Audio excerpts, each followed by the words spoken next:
चर्चासत्रामध्ये सहभागी मान्यवरांना व्यासपीठावरती निमंत्रित करते आणि त्यांच्या संवादकांकडे सूत्र देऊन आपण तंत्रज्ञान दिशा आणि दशा या चर्चासत्राला सुरुवात करतो आहोत। यामध्ये सहभागी वक्ते माननीय डॉक्टर रामराव वाघ, माननीय डॉक्टर मनोहर चास्कर आणि माननीय श्री प्रसाद शिरगावकर या तीनही मान्यवरांना मी व्यासपीठावरती निमंत्रित करते आणि त्यांच्याशी संवाद साधणार आहेत श्रिया टेंगसे आणि श्री विजय चोरमारे।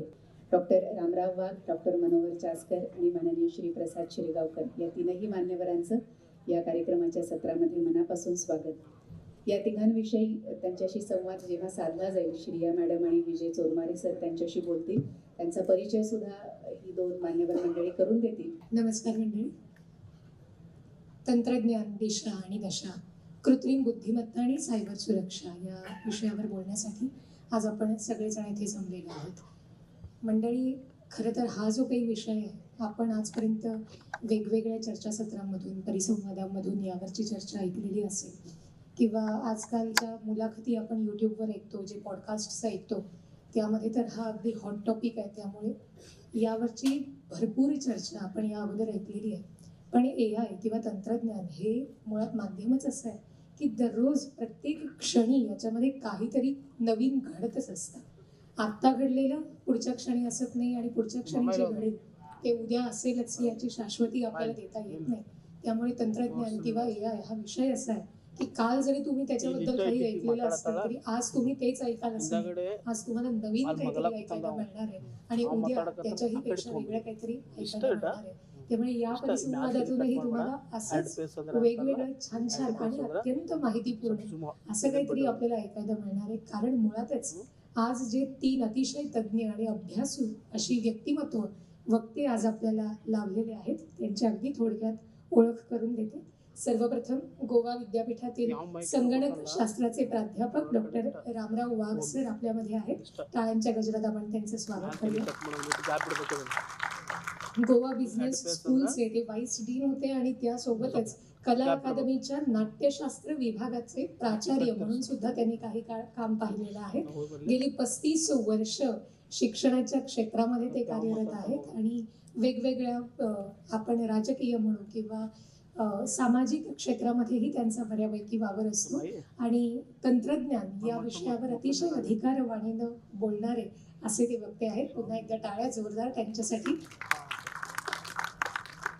त्यानंतर आज आपल्यामध्ये उपस्थित आहेत मधोमध अगदी बसलेले स्वामी रामानंद तीर्थ मराठवाडा विद्यापीठाचे कुलगुरू डॉक्टर मनोहर चास्कर। त्यांनाही अगदी टाळ्यांच्या गजरात आपण त्यांचं स्वागत करूया। त्यांच्याबद्दल विशेषत्वाने सांगायची गोष्ट अशी की जपान, जर्मनी यासारख्या परदेशांमध्ये त्यांनी व्हिजिटिंग सायंटिस्ट म्हणून काम केलेलं आहे। वेगवेगळ्या परदेशांमध्ये जाऊन त्यांनी भारतामध्ये राहून जे ज्ञान प्राप्त केलं त्याचा उपयोग त्यांनी अख्ख्या जगासाठी केलेला आहे। पुणे विद्यापीठामध्ये सायन्स अँड टेक्नॉलॉजीचे डीन म्हणून सुद्धा ते काही काळ कार्यरत होते आणि आज ते आपल्या सगळ्यांशी संवाद साधणार आहेत। टाळ्यांच्या गजरात पुन्हा एकदा त्यांचं स्वागत करू, जोरदार टाळ्या होऊ द्या। आणि त्यानंतर ज्यांना आपण वेगवेगळ्या पॉडकास्टमधून अगदी अलीकडे पाहिलेलं आहे किंवा युट्यूबवरती वेगवेगळ्या चॅनल्सवरती ज्यांच्या आपण मुलाखती आणि त्याही AI किंवा तंत्रज्ञान या विषयावरच्या ज्यांच्या मुलाखती आपण ऐकलेल्या आहेत असे श्री प्रसाद शिरगावकर। जोरदार टाळ्या त्यांच्यासाठी। कॉस्ट अकाउंटंट म्हणून जरी त्यांनी शैक्षणिक पदवी मिळवलेली असली तरी गेली 30 वर्ष ते IT क्षेत्रामध्ये कार्यरत आहेत आणि AI तंत्रज्ञान या विषयावरचा त्यांचा अभ्यास किती गाढा आहे, किती प्रगाढ आहे हे मी तुम्हाला आत्ता सांगण्याची गरज नाही। ते जसजसे ओघाओघात बोलू लागतील तसतशी तुम्हाला त्याची प्रचिती येते जाईल। या तिन्ही वक्त्यांच्या सहाय्यानं, अभ्यासू अशा व्यक्तिमत्वांच्या सहाय्यानं आम्ही आजचा हा परिसंवाद पुढे नेणार आहोत। तर सुरुवात करूया। मंडळी, आपण तंत्रज्ञान अगदी सकाळी उठल्यापासून ते रात्री झोपेपर्यंत दररोज वापरतो। सकाळी आपण उठतो, अलार्म लावतो, म्हणजे अलार्मसाठी आपण तंत्रज्ञान वापरले। रात्री झोपी जायच्या आधी आपण लावतो अलार्म, म्हणजे पुन्हा आपण झोपायच्या अगोदर तंत्रज्ञान वापरलं। म्हणजे सकाळी घेतलेला पहिला श्वास, तो रात्री झोपताना घेतलेला शेवटचा श्वास इथपर्यंत तंत्रज्ञान आपल्या आयुष्यामध्ये आलेलं आहे. मला चासकर सरांना प्रश्न विचारायला आवडेल, कारण सर तुम्ही खरं तर अतिशय ग्रामीण भागातून आलेले आहात आणि शेतकरी विभागातून तुम्ही आलेले आहात. तुमचं जीवन जे आहे ते बालपण अगदी शेतीशी निगडीत आहे. त्यामुळे तंत्रज्ञान नसलेलं आयुष्य कसं असतं हे तुम्ही पाहिलेलं आहे आणि हळूहळू तंत्रज्ञानाचा आविर्भाव आपल्या जीवनामध्ये होत गेल्यावर आयुष्य कसं बदलतं हेही तुम्ही पाहिलेलं आहे. तर हा बदल कसा असतो हे तुम्ही आम्हाला सांगा. नमस्कार. मी पहिल्यांदा या सर्व संमेलनाच्या कार्यकारिणीच्या मनापासून त्यांना धन्यवाद देतो. त्यांनी या ठिकाणी मला आमंत्रित केलं. खरं तर मराठी भाषा हा अभिमान मला आहे आणि असायलाच पाहिजे. मराठीचा नावलौकिक जो आहे तो साता समुद्रापार ज्यांनी पोचवला, त्यामध्ये आदरणीय शिवाजी महाराज, संत तुकाराम, ज्ञानेश्वर, तेव्हापासून ते जयंत नारळीकर आणि कालपर्यंत ज्यांनी आपल्या पुढे अतिशय सुंदर व्याख्यान दिलं, या संमेलनाचे अध्यक्ष म्हणून ते काकोडकर साहेब.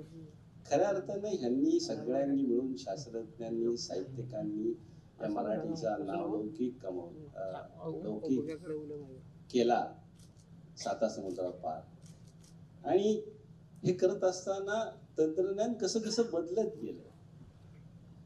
पहिल्यांदा आपण असं पाहिलं तर मला वाटतं अश्मयुग होतं. दगडापासून हत्यारं बनवायची आणि त्याच्यापासून आपल्या उपजीविकेच्या साधनं आपली सुरू झाली. दुसऱ्या टप्प्यामध्ये बोलायचं म्हटलं तर कृषी क्रांती झाली.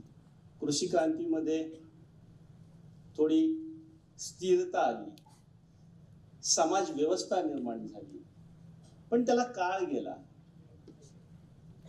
काळाच्या पुढच्या ओघामध्ये, कारण टेक्नॉलॉजी त्यावेळी नव्हती, काळाच्या पुढच्या ओघामध्ये औद्योगिक क्रांती झाली. इथं पहिल्यांदा खऱ्या अर्थानं क्रांती व्हायला सुरुवात झाली.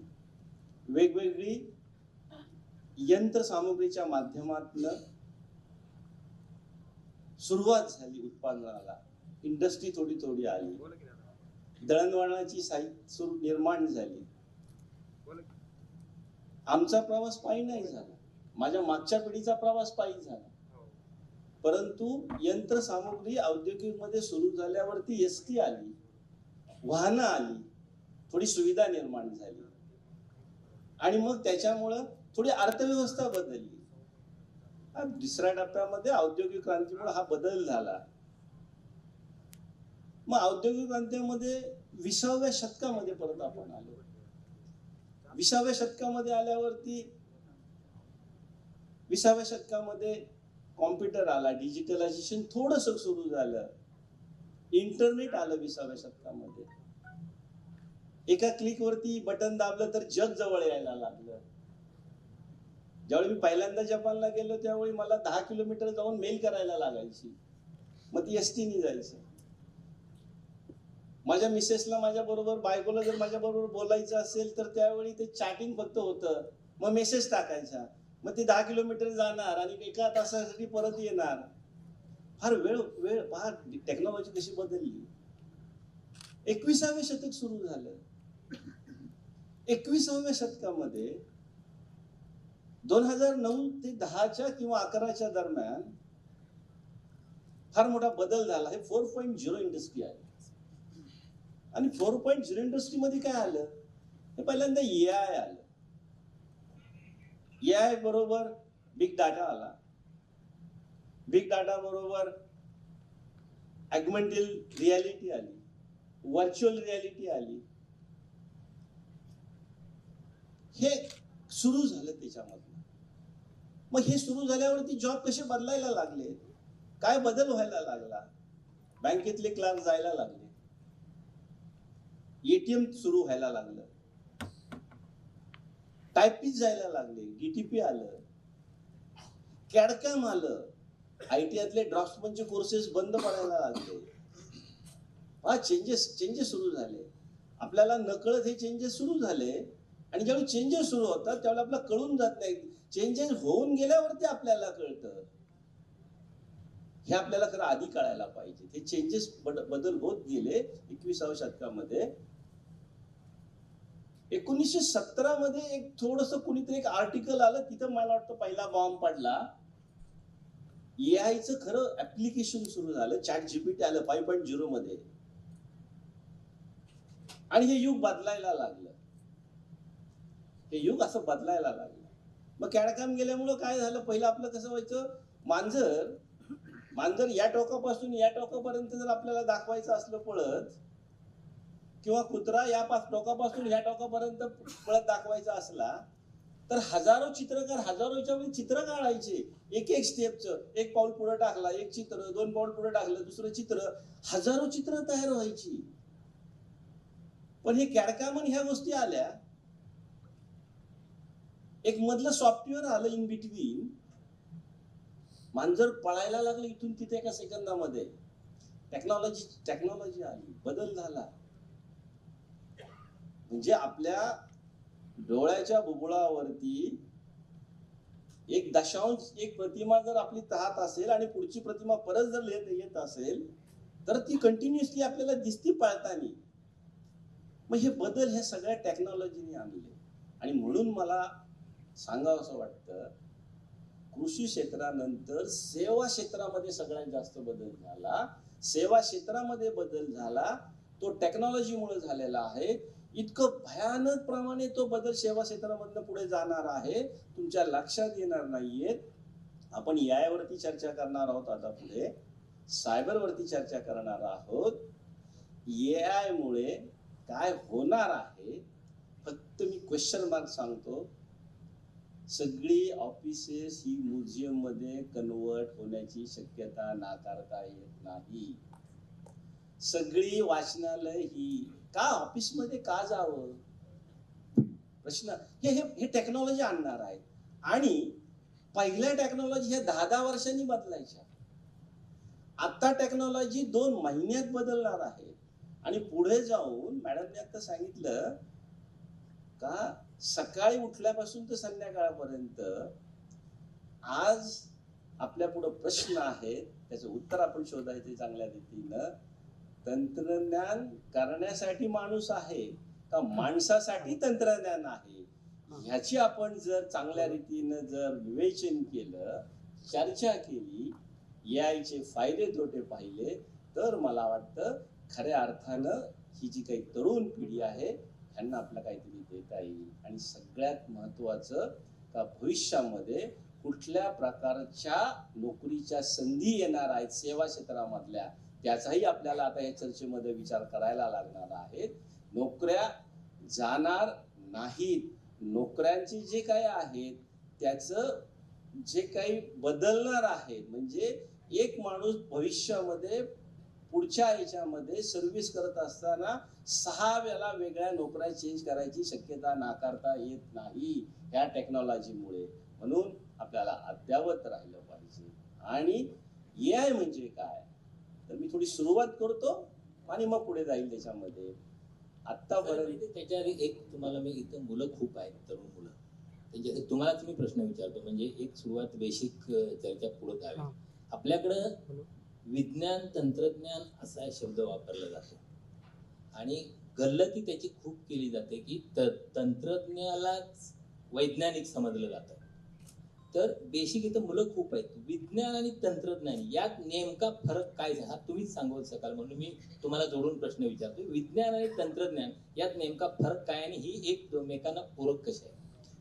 अतिशय चांगला प्रश्न सरांनी विचारला. विज्ञान आणि तंत्रज्ञान, आपण ज्या नाविन्याचा शोध लागतो ना, जे इनोव्हेशन म्हणतो ना आपण, जे आपल्याला आपण शोध लागतात, हे विज्ञान आलं, हे विज्ञानातून निर्माण होतं. आणि जे तंत्रज्ञान आहे, ह्या तंत्रज्ञानासाठी आपण मशीन्सला इनपुट काय देतो, मशीनला आपण माहिती काय पुरवतो. कॉम्प्युटर आहे, पूर्वी कॉम्प्युटर होता, रोबोट्स आला. आता ह्या कॉम्प्युटरला आपण काय करतो, माहिती देतो, डाटा एक देतो. काय देतो का बाबा हा प्रोग्राम दिला ते आउटपुट मिळतं. हे तंत्रज्ञान विकसित झालं, सेवा विकसित व्हायला लागल्या आणि सरांचे दुसरा जो तंत्रज्ञान बरोबर ज्या सेवा वेगवेगळ्या त्या मशीन, हे म्हणून मी म्हटलं मशीन मध्ये तंत्रज्ञान आहे सगळं, इथं नाविन्य काही नाहीये. ह्या AI म्हणजेच काय तर वेगवेगळ्या उपाययोजना करून निर्माण करणारी व्यवस्था. यायला आपण फिडिंग देतो सगळे, पण शोध लावत नाही. विज्ञान शोध लावतं. नारळीकरांनी शोध लावले, काकोडकर सरांनी शोध लावले, सॉफ्टवेअर इंजिनिअरनी तंत्रज्ञान डेव्हलप केलं. हा फरक आहे. म्हणून हा फरक पहिला समजून घ्या. आणि म्हणून आपल्याला सेवा क्षेत्रामध्ये बदल झालाय, शोधामध्ये बदल नाही झालेला.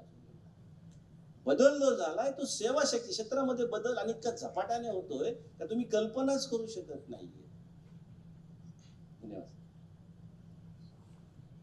आता सर म्हणाले की AI जसं दिवसेंदिवस बदलत जातंय, तर एका आयुष्याच्या स्पेनमध्ये आपण 6-7 वेळा नोकरी बदलली तरी आपल्याला त्याचं आश्चर्य वाटणार नाही.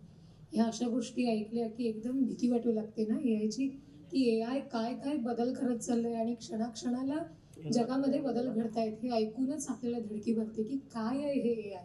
तर मला खरं तर प्रसाद सरांनाच हा प्रश्न विचारायला आवडेल की पुढे AI वरती भरपूर चर्चा आपल्याला करायची आहे, पण AI म्हणजे नेमकं काय, आर्टिफिशियल इंटेलिजन्स म्हणजे नेमकं काय, हे थोडंसं आम्हाला. 21व्या जागतिक मराठी परिषदेत बोलताना एक अगदी छोटीशी आठवण सांगतो फक्त. मी 2003-04 मध्ये लंडनमध्ये होतो, तिथं राहायचो. महाराष्ट्र मंडळ लंडनचा मी अध्यक्ष होतो त्या वर्षामध्ये. आणि तेव्हा रामदासजी फुटाणे लंडन त्यांचा कार्यक्रम आम्ही केला होता, तर तिथे आले होते. आणि तेव्हा जागतिक मराठी परिषद सुरुवात करायची अशी त्यांची कल्पना होती. आणि ती लंडनमध्ये पहिलं अधिवेशन व्हावं म्हणून आम्ही अनेक बैठका तिथे घेतल्या होत्या आणि प्रयत्न केला होता. पुढे काही कारणांनी लंडनमध्ये ती होऊ शकली नाही मी तिथे असेपर्यंत. पण जागतिक मराठी परिषदेच्या बारशाच्या वेळपासून मी तिथे त्यांच्याशी सहभागी होतो. बारशाला येता आलं नाही, पण आता 21व्या वर्षी लग्नाला यायचा योग आलाय मला. आर्टिफिशियल इंटेलिजन्स, कृत्रिम बुद्धिमत्ता सध्या प्रचंड चर्चेचा विषय सगळीकडे आहे. आपल्या सगळ्यांना त्याच्याविषयी प्रचंड उत्सुकताही आहे, काहीशी भीतीही वाटत असते. हे नक्की काय अशी उत्सुकता असते आणि हा शब्द इतका ठिकाणी इतक्या पद्धतीने वापरला जातो की तो नक्की काय आहे ते असा प्रश्न पडतो. आणि तो अगदी सोप्या पद्धतीने मी सांगायचा प्रयत्न करतो. कृत्रिम बुद्धिमत्ता अगदी एका वाक्यात सांगायचं तर माणसाची जशी बुद्धिमत्ता आहे, माणसाची बुद्धिमत्ता जसं काम करते त्या प्रकारची बुद्धिमत्ता यंत्रांमध्ये तयार करणं म्हणजे कृत्रिम बुद्धिमत्ता. सो कृत्रिम आहे, हे यंत्र आहे. यंत्र माणसासारखी विचार करायला लागली तर काय होईल, असं जो लहानपणी आपण निबंध लिहायचो तर ते प्रत्यक्षात घडले. कधीतरी हा कॉम्प्युटर जेव्हा सुरुवात केली तेव्हाच, कॉम्प्युटिंग जेव्हा माणूस करायला लागला तेव्हाच असं वाटत होतं की मानवी बुद्धीपेक्षा काहीतरी मोठं आपल्याला तयार करायचं आहे. हे गेली 50-70 वर्ष त्यांचा उद्देश होता. पण कधीतरी गेल्या 5-10 वर्षांमध्ये ते नेमकं करायचं कसं, यंत्रांना शिकवायचं कसं, यंत्रांना विचार करायला लावायचा कसा, यंत्रांमध्ये बुद्धिमत्ता कशी निर्माण करायची, याचा शोध अगदी अलीकडे हा लागला. कृत्रिम बुद्धिमत्ता किंवा आर्टिफिशियल इंटेलिजन्स म्हणजे कुठलं एकच एक महाभव्य सॉफ्टवेअर नाहीये, कुठल्या एका कंपनीने तयार केलेलं असं मोठंच्या मोठं ऍप नाहीये. हे कुठेतरी मोठा सर्व्हर बसलाय आणि तो आपल्या सगळ्या माणसांना कंट्रोल करणारे बेटावरचा मोगॅम्बो वगैरे असतो तसंही काही नाहीये. ही एक 6 वेगवेगळ्या पण संबंधित क्षेत्रांमध्ये जे अचानक प्रगती होतीये त्या सगळ्यांचा एकत्रित झालेला परिणाम आहे. म्हणजे मशीन लर्निंग म्हणजे यंत्रांना शिकवणे, नॅचरल लँग्वेज प्रोसेसिंग म्हणजे माणूस जी भाषेत बोलतो ती भाषा कॉम्प्युटर्सना समजली. म्हणजे पूर्वी कॉम्प्युटर्सना सी, जावा वगैरे नावं ऐकली असतील, त्यांच्या भाषेत प्रोग्रामिंग करायला लागायचं. पण माणसाची जशी भाषा आहे तशी भाषा कॉम्प्युटर्सना समजू शकणं, natural language processing. Computer vision म्हणजे आपले डोळे जसं काम करतात तसं कॅमेरा, वेबकॅम, कॉम्प्युटरचा जोडलेला कॅमेरा हा त्याच्यासारखं काम करणं. समोर जे चाललेलं आहे, जे चित्र त्याला येतं त्या चित्राचा अर्थ त्याला समजू शकणं म्हणजे कॉम्प्युटर व्हिजन. रोबोटिक्स हे आपल्याला सगळ्यांना माहिती आहे, म्हणजे यंत्र, विचार करू शकणारी यंत्र. याच्यात फक्त माणसासारखं दिसणारा एक डोकं, 2 पाय, 2 हात असं असलेलंच यंत्र असेल असं काही नाही. कुठल्याही प्रकारचं यंत्र जे स्वतःहून काम करू शकतं, स्वतः निर्णय घेऊ शकतं, अशा प्रकारचं यंत्र. आणि इथे कदाचित अनेकांच्या घरात असेल तो रोबोटिक व्हॅक्युम क्लीनर सध्या बाजारात आले, तो सुद्धा रोबोचा प्रकार आहे. म्हणजे आपल्या अक्षरशः आयुष्यात शिरलेला आहे. तो व्हॅक्युम क्लीनर आपलं आपण घर त्याला सांगितलं, घराचा एकदा नकाशा दिला, आपला आपण तो घर सगळं साफ करतो आणि त्याचा चार्ज कमी झाला की जाऊन कोपऱ्यात जाऊन स्वतःहून चार्ज होत बसतो. तर हा रोबोटिक्स तिथपासून ते यंत्रांमध्ये प्रत्यक्ष काम करणारे यंत्रमानव सगळेच. एक्सपर्ट सिस्टीम्स म्हणजे काही विशिष्ट ठिकाणी जसं शेअर ट्रेडिंग सारख्या ठिकाणी स्पेसिफिकली काम करणारे असे सॉफ्टवेअर आणि स्पीच रिकग्निशन म्हणजे आपण जे बोलतो आहोत ते सुद्धा कम्प्युटरला समजणे. अशा 6-7 क्षेत्रांमध्ये जी वेगवेगळ्या प्रकारची क्रांती घडते आहे त्या सगळ्यांचा एकत्रित परिणाम जो होतोय त्याला आपण आर्टिफिशियल इंटेलिजन्स असं म्हणतो. आणि याच्यातल्या 2 किंवा 3 सिस्टीम्स एकत्र करून त्याच्यावरती अनेक वेगवेगळ्या प्रकारची उपयुक्त अशी ऍप्स तयार होत आहेत, सिस्टीम्स तयार होत आहेत. ChatGPT नाव तुम्ही ऐकलं असेल, गुगल जेमिनाय नाव तुम्ही ऐकलं असेल. हे चॅटबोट्स आहेत. हा एक प्रकार झाला एआयचा फक्त, पण तेच म्हणजे एआय नाहीये. तो एक एआय मधून तयार झालेलं एक ऍप आहे. रोबोटिक्स हे एक ऍप आहे. स्वतःहून विचार करून हल्ला करणारे ड्रोन्स हा अजून एक वेगळ्या प्रकारचा त्याचं ऍप्लिकेशन आहे. अशा असंख्य प्रकारची ऍप्स एआय मधून तयार होत आहेत. याला जोडूनच म्हणजे याच्याशी संबंधित तुम्हाला प्रश्न आता विचारेन. कृत्रिम बुद्धिमत्ता ही पुन्हा माणसानं निर्माण केलेलीच बुद्धिमत्ता आहे. जर असं असेल तर अशी भीती का व्यक्त केली जाते की कृत्रिम बुद्धिमत्ता ही मानवी बुद्धिमत्तेवर मात करू शकेल भविष्यात? मला असं वाटतं भीती जी आहे ना ती आपल्या बुद्धिमत्तेवर मात करू शकेल याची नाहीये, तर त्याच्याने आपल्या बुद्धिमत्तेवर काय परिणाम होईल याची भीती आहे. म्हणजे मी उदाहरण देतो तुम्हाला की मानवाने निर्माण केलेली आहे मान्य आहे, पण मानवी बुद्धी, मानवी शरीर याला मर्यादा आहेत. आपण विचार करताना थकतो, आपण थांबतो, आपण किती गोष्टी लक्षात ठेवायच्या आहे आपल्या याला काही मर्यादा असते, स्मरणशक्तीला मर्यादा असते. म्हणजे मी समजा वकील आहे तर भारतातले संपूर्ण राज्यघटना मला पाठ असणे, भारतातले सर्व कायदे जे काही 1000-2000 कायदे असतील सर्व राज्यांमधले सर्व कायदे तोंडपाठ असणे हे वकील म्हणून मला शक्य नाही. मानवी बुद्धीची ही मर्यादा आहे. या सर्व गोष्टी पाठ असणे मला शक्य नाहीये, पण आर्टिफिशियल इंटेलिजन्सला हे शक्य आहे. त्याला भारतातलं असते तर जगातल्या प्रत्येक देशातल्या प्रत्येक राज्यात लिहिलेला प्रत्येक कायद्याचा शब्द आर्टिफिशियल इंटेलिजन्स त्याला जर का ते मॉडेल तसं ट्रेन केलेलं असेल तर त्याच्या हे लक्षात राहतं आणि तुम्ही विचारलेल्या प्रश्नाचं तो क्षणार्धात या कायद्यात या ठिकाणी हे सांगितलं हे उत्तर देऊ शकतो, जे मानवी बुद्धी करू शकत नाही. याचा अर्थ आपण जी कामं आत्ता करतो ती कामं करायला एक तर आपल्याला मर्यादा आहेत, त्याच्या पलीकडचं काहीतरी हा करतो आहे त्याची पहिली भीती वाटते. आणि एखादं काम पूर्वी एखादा माणूसला करायला जर का 4 तास लागत असतील, 6 तास लागत असतील तर ते आता 10 मिनिटात होतं, 15 मिनिटात होतं. याचा अर्थ असा आहे की 4 तासाचं काम 1 तासात होतं. याचा अर्थ 4 माणसांचं काम 1 माणूस करू शकतो. याचा अर्थ 3 माणसांना काहीतरी वेगळं काम आता शोधायला लागणार आहे. ह्याची माणसांना भीती वाटते. थोडं सरांच्या याला मी कंटिन्यू करतो आपल्या प्रश्न सुसंगत असल्यामुळे. त्याला न्यूरल नेटवर्किंग म्हणतात. त्याला जे न्यूरल नेटवर्किंग म्हणतात म्हणजे न्यूरल नेटवर्किंग नंतर तो हजारो कॉम्बिनेशन चेक करतो, हजारो पातळ्यावरती तो चेक करतो कॉम्बिनेशन आणि तो तुम्हाला सांगतो. आपण सरांनी सांगितलं माणूस थकतो, ते थकत नाही. ते थकण्यापेक्षा तुम्हाला पॉसिबिलिटी देतं आणि मग आपण परत त्याला म्हणतो अरे ही पेक्षा ही पॉसिबिलिटी चांगली, ही 20% आहे, ही 40% आहे, ही 60% आहे. वेगवेगळ्या पातळ्यावरती एक पातळी ही मागच्या पातळीशी जी लिंकेज मध्ये राहते. न्यूरल नेटवर्किंग ही त्याच्यामधली तिसरी स्टेज आहे. आप थकते क्यों नाही असं आपण एआय ला विचारू शकतो, माणसाला विचारायचा प्रश्न नाही. मी रामराव वाघ सरांच्याकडे येतो. सायबर सुरक्षा या विषयावर सातत्याने चर्चा होत असते आणि ईमेल आले, बाकी सगळे हे तंत्र सुरू झाले सुधारणा, तेव्हापासून या छोट्या गोष्टी एक एक यायला लागले. आणि आज एकूण सायबर सुरक्षा हा आपल्या जगण्या मरण्याशी निगडीत असा प्रश्न इतका महत्वाचा बनलाय, हे सगळं व्यापून टाकलेलं आहे. म्हणजे तुमच्या मोबाईलवर आलेल्या एका लिंकवर तुम्ही क्लिक केलं तर तुमची सगळे बँक अकाउंट पासून सगळंच तुमचं खाजगी जीवन सगळंच दुसऱ्याच्या ताब्यात जाऊ शकतं. तर हे नेमकी ही प्रोसेस काय आहे, सायबर सुरक्षा काय आहे, आपण घ्यायची काळजी काय आहे आणि त्यातल्या महत्वाच्या गोष्टी सायबर सुरक्षेच्या संदर्भातल्या त्या संदर्भात काय सांगा? नमस्कार. या जागतिक संमेलनाला गोव्या बाहेरून आलेल्या सर्व प्रतिनिधींचं पण स्वागत एक गोवेकर म्हणून. त्याचबरोबर हे संमेलन जेव्हा इथं संपन्न होतं तेव्हा काही वर्षापूर्वी इथं जे ह्या संमेलनाचं पूर्वीचं सत्र झालं होतं त्याचे मुख्य आयोजक माझे बंधू स्वर्गीय विष्णू वाघ होते आणि मला वाटतं अनेकांनी आयोजकांनी पण काल देखील त्यांची आठवण काढली आणि मला देखील ते स्मरण झालं. आज मी जेव्हा इथं ह्या संमेलनाला एक तंत्रज्ञानाच्या क्षेत्रातील माणूस म्हणून इथं माझे विचार व्यक्त करतोय आणि गेली 30-35 वर्ष या क्षेत्रात शिक्षण प्रदान करतोय, त्यावेळेला अनेक असे प्रसंग आले की जसं सरांनी पण म्हटलं की तंत्रज्ञान शाप की वरदान, आणि त्या शापातला एक मोठा शाप म्हणजे हे सायबर सुरक्षा हे प्रकरण.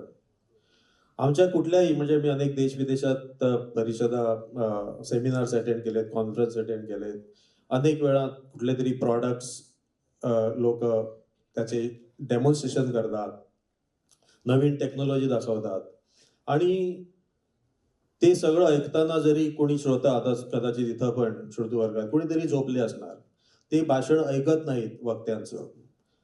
आणि नंतर जेव्हा भाषण संपतं, जेव्हा ते टाळ्यांचा कडकडा होतो, तो माणूस जर जागा झाला तर त्याने हमखास विचारावा असा प्रश्न म्हणजे व्हॉट अबाउट सिक्युरिटी. तुम्ही कुठलीही गोष्ट संगणकातली घेतली की मग हा प्रश्न येतोच. आता सरांनी हा पहिल्यांदाच हा प्रश्न विचारला आहे. आणि जेव्हा मी म्हणजे हा जो विषय आम्हाला देण्यात आला कृत्रिम बुद्धिमत्ता आणि सायबर सुरक्षा, मी पहिल्या प्रथम विचार करू लागलो की आता AI हा खूपच नवीन, म्हणजे नवीन माझ्यासाठी नाही.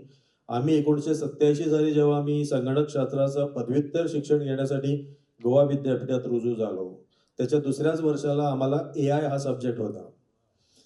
तो एवढा अकॅडमिक होता, त्याचं टेक्स्टबुक अजून आहे आमच्याकडं. आणि त्यावेळेला AI म्हणजे आम्हाला फक्त एवढंच माहीत होतं की रूल्स, एक्सपर्ट सिस्टम्स म्हणून रूल्स लावायच्या. अमुक झालं म्हणजे पाऊस कधी येणार हे जर प्रेडिक्शन पाहिजे तर त्याच्यासाठी किती रूल्स असतात, किती नियम असतात, ते नियम जर सगळे जर जुळून आले तर पाऊस येणार हे प्रेडिक्शन तेव्हा ती एक्सपर्ट सिस्टम करत होती आणि त्याला आपण AI म्हणत होतो. आणि आम्हाला वाटलं हे AI वगैरे सगळं झूट आहे, खरं म्हणजे सॉफ्टवेअर इंडस्ट्रीत त्याचा काहीच वापर होत नव्हता. आणि आम्ही आमच्या मुलांना ते शिक्षण म्हणजे एक पेपर म्हणून चालू ठेवलाय, पण तेवढं त्याच्यावरती लक्ष दिलं होतं. हळूहळू परिस्थिती बदलली. 1995 वगैरे नंतर हे सगळं बदललं. नंतर नवीन प्रकारचा AI चे तंत्रज्ञान विकसित झालंय आणि आज ते एका अशा टप्प्यावरती येऊन पोहोचलंय की ते आज मानवी मेंदू, आत्ताच आपण डिस्कस केलंय की मानवाच्या विचार क्षमतेपेक्षाही आज ते पुढे जाऊ लागलंय आणि त्यात जरा धोका आहे. पण त्याच्यापूर्वी जसं सरांनी विचारलं की सायबर सुरक्षा, आता सायबर सुरक्षा ही व्यक्तिगत पातळीवर आहे, एक समाज म्हणून असते, एक संस्था, कंपनी, कॉर्पोरेटला पण तो प्रश्न भेडसावतोय, देशासाठी तो प्रश्न, टेररिझम वगैरे तुम्हाला माहित आहे, सायबर टेररिझम. आता ही जी सायबर सुरक्षेचे जे प्रश्न आज उपस्थित होत आहेत ते पण ह्या तंत्रज्ञानामुळेच आले. जेव्हा आपण एकमेकाच्या जवळ आलो, जेव्हा तंत्रज्ञान आपल्याला जवळ करतंय, त्याच तंत्रज्ञानाचा वापर करून अनेक ज्या आपण एव्हिल फोर्सेस म्हणतो किंवा ज्यांना काहीतरी कमावं, म्हणजे काहीतरी त्यातून त्यांना वसूल करायचं असतं, आपला धंदा करायचा असतो, ह्या सगळ्यांना पण हे तंत्रज्ञान ते वापरात आणतात आणि मग सायबर धोके हे निर्माण होतात आणि त्यामुळे सायबर सिक्युरिटी हा प्रश्न खूप मोठा आहे. व्यक्तिगत जसा ईमेल, आता तुम्ही कल्पना करा की आता या क्षणाला इथं अनेक मुलं इथं बसलेले आहेत, त्या मुलांपैकी कुणाचा तरी घरी एक फोन जर झाला, कॉल गेला, आवाज, आणि हुबेहूब त्या मुलाच्या आवाजानं त्याच्या आजोबांना किंवा त्यांच्या वडिलांना तो आवाज, म्हणजे तो फोन कॉल सांगतोय की डॅडी मला इथं किडनॅप केलेलं आहे, इथं नाही हा, म्हणजे तो सांगतोय की मला इथं किडनॅप केलेलं आहे आणि असं झालंय आणि पैशाची गरज आहे अमुक एक लिंक पाठवली आहे, ती तुमच्या व्हॉट्सअपवर आहे, ती क्लिक करा आणि तुम्हाला पैसे, तुम्ही जर तिथे पैसे पाठवले तर माझी सुटका होईल. हा फक्त विचार करा. आणि तो आवाज एवढा हुबेहूब ह्यापैकी एका मुलाचाच असणार. हे कुणी जनरेट करणार? AI जनरेट करणार. आज कुठल्याही तऱ्हेचा हे संवाद, आवाज, पिक्चर्स, व्हिडिओज, लेख, हे सगळं AI जनरेट करून हुबेहूब नक्कल करून कुणालाही फसवायला शकतं. आणि त्यामुळे आज सायबर सुरक्षेमध्ये अनेक टप्प्यांनी त्याचं प्रमाण, म्हणजे जे धोके आहेत ते वाढलेले आहेत. तुमचा अकाउंट साफ होऊ शकतो, तुम्ही आणखी काही करू शकता, तुमच्या नावावरती कुठलेही व्हिडिओ सर्क्युलेट होऊ शकतात. आणि हे सगळं AIच्या तंत्रज्ञानामुळे होतंय, कारण अफाट अशी संगणक और कम्प्युटिंग पॉवर आज आता जगात उपलब्ध आहे. आणि त्यामुळे आपण सजग राहायला हवं. आपण जेव्हा आता असा फोन गेला तर तुमच्या घरी काय होणार, ते काय करणार याचा विचार करायला पाहिजे. कारण प्रत्यक्षात अनेक वेळा असं घडलंय, कदाचित तुमच्यापैकी देखील, ईमेल गेलाय, कुणाला तरी तुमच्या मित्राला पैसे हवेत आणि तुम्ही ते पैसे पाठवता देखील. कारण तुम्हाला तुमचा जो कळवळा असतो, तुमचं जे प्रेम असतं त्या माणसाबद्दल, त्यावेळेला विचार आपण करत नाही. आपण त्याच्यासाठी अडीअडचणीला आपण धावायला तत्पर असतो, मग आपण ती मदत करतो आणि नंतर आपण फसतो. कदाचित अनेक वेळा बँक म्हणून तुम्हाला फोन येईल, तुमचा OTP द्या. कुठलीही बँक OTP विचारत नाही, पण तुम्ही ते सांगतात, पासवर्ड सांगतात आणि मग फसतात. म्हणून सायबर सुरक्षा बाबतीत व्यक्तिगत पातळीवर तुम्ही स्वतः सजग राहायला हवं. मला वाटतं अनेक वेळा अभ्यासक्रमामध्ये सगळे विषय असतात, पण जेव्हा अभ्यास, कारण आम्ही शिक्षण क्षेत्रातली मंडळी आहोत, अभ्यासक्रमात कुठलाही विषय टाकला की तो निरस आणि कंटाळवाणा होतो. मुलं फक्त परीक्षेपुरती बसतात, पण त्याच्यातलं खरं काही त्यांना कळत नाही. त्यामुळे ह्या बाबतीत मला वाटतं चांगल्या प्रकारे मुलांच्या बाबतीत जागृती किंवा समाजामध्ये जागृती असायला हवी की तंत्रज्ञानाचे धोके आज वाढत चाललेले आहेत. ते कुठल्याही लेवलला आज जाऊ शकतात. आणि पुढच्या म्हणजे ह्या वार्तालापामध्ये आपण त्याच्यावरती बोलणारच आहोत. पण खरंच जसं तंत्रज्ञान आपणाला अनेक गोष्टीचा फायदा करून देतो आणि तो खरंच फायदा आहे का हे पण आपण विचार करायला पाहिजे. त्याचप्रमाणे नुकसान बी होतं आणि त्याच्या बाबतीत आपण जागृत असायला हवं. आपण काय करायचं ते नंतर देखील बघू. थँक्यू. सर, मला तुम्हालाच प्रश्न विचारायला आवडेल. तुम्ही किंवा जास्पर सर, तुम्ही गेली अनेक वर्ष शिक्षणाच्याच क्षेत्रात काम करत आहात आणि तुम्ही अनेक विद्यार्थी बघितलेले आहेत, असे विद्यार्थी ज्यांनी कधी मोबाईल बघितला नाही, ज्यांनी कधी कम्प्युटर बघितला नाही, तिथपासून ते अगदी आत्तापर्यंत जे साध्या असाइनमेंटसाठी किंवा साधी गणितं सोडवण्यासाठी पण AI वापरतायत. तर हा बदल तुम्ही कसा काय पाहिलात किंवा काय तुम्हाला धोके वाटतायत शिक्षणाच्या क्षेत्रामध्ये? हा बदल आम्ही प्रत्यक्षात अनुभवतो आहोत.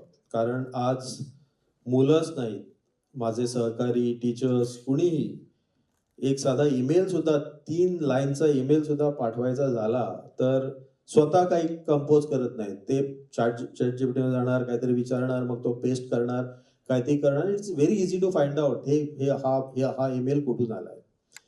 पाठीमागच्या काही दिवसात मी माझ्या एका सहकार्याला सांगितलं की एक मोठं निवेदन द्यायचं आहे कोणाला तरी ऑफिसरला, ते जरा तू ड्राफ्ट कर. तो ड्राफ्ट मी बघितला तर मला घेरी यायची पाहिजे, कारण तो एवढा बोजड, एवढा शब्दबंबाळ आहे आणि तो ChatGPTने जनरेट केला हे कळतंय. म्हणजे मग माझं काम परत वाढलं. आणि दुसरं नुकसान म्हणजे आता ईमेलच्या बाबतीत मी म्हणतोय किंवा असलं कुठलंही तरी रिप्रेझेंटेशन असतं, आपण जर असं तंत्रज्ञानावरती डिपेंड राहून हे सगळं लिहायला लागलं तर पुढे काय होणार याची कल्पना आपण करायला पाहिजे. आपण काहीच काम करत नाही शेवटी. खास करून विद्यार्थी जेव्हा असाइनमेंट्स करतात, मग विद्यार्थी काय म्हणणार, आम्हीच कशाला ChatGPT वापरता म्हणून तुम्ही आवाज करतात. शिक्षक पण जे शिकवतात ते ChatGPT वरून आणून शिकवतात. खरं की नाही विद्यार्थ्यांना? तुम्हाला असं वाटतंय का? आज अनेक प्रेझेंटेशन जेव्हा मी बघतो कुठल्याही कॉन्फरन्स वा कुठेही म्हणजे मीटिंग्समध्ये किंवा सबमिशन्स बघतो किंवा सिलेबस जे ड्राफ्ट केलं जातंय आणि आम्ही पण करतोय, कारण त्याचे फायदे पण आहेत.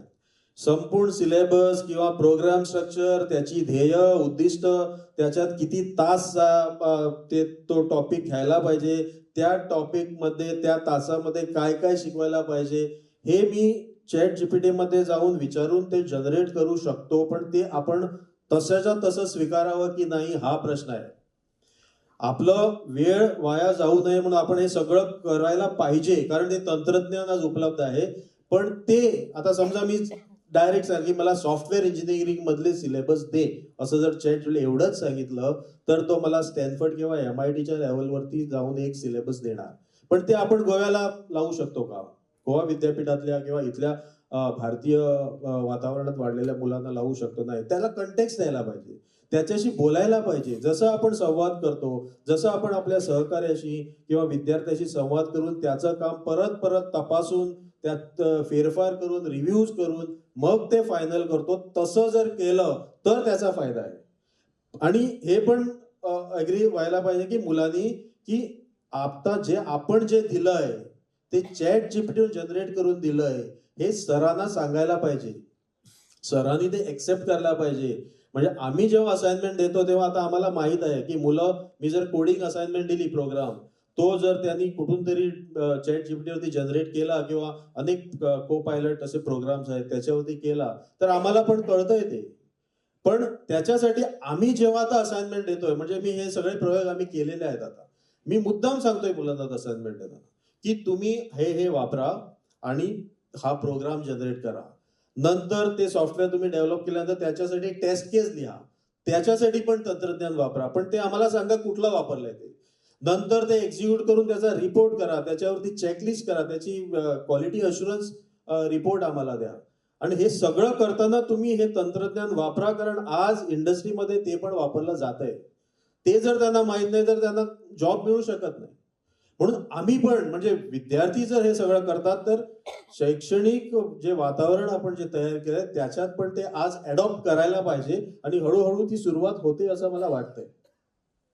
सरांच्याच प्रश्न असल्यामुळे त्याला थोडस इलॅबोरेट करतो.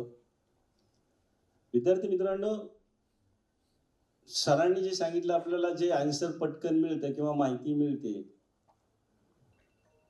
ते आपण विचारच कुठं करत नाही. आपण फक्त टेक्नॉलॉजी वापरतोय आणि टेक्नॉलॉजी आपल्याला कळती कशी वापरायची. पण क्रिटिकल थिंकिंग हा जो नवीन एज्युकेशन पॉलिसीमध्ये नवीन शैक्षणिक धोरणात आणलेला आहे त्याचा उपयोग नाही जर आपण आज केला, विचारांचा उपयोग जर केला नाही, आपल्या मेंदूचा विचार केला नाही.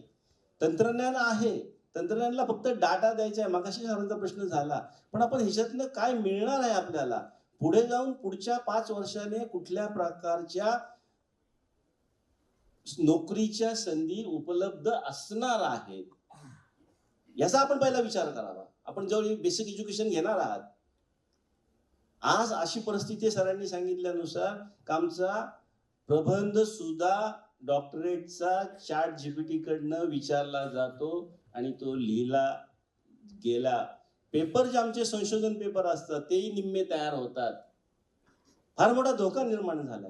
विद्यार्थी विचार करण्याची क्षमता कमी झाली आणि ही जर कमी झाली तर पुढचा जो याने धोके आणून ठेवलेले आहेत ते नोकऱ्या जाणार आहेत, सेवा क्षेत्र बदलणार आहेत, ऑफिसेस बंद पडणार आहेत.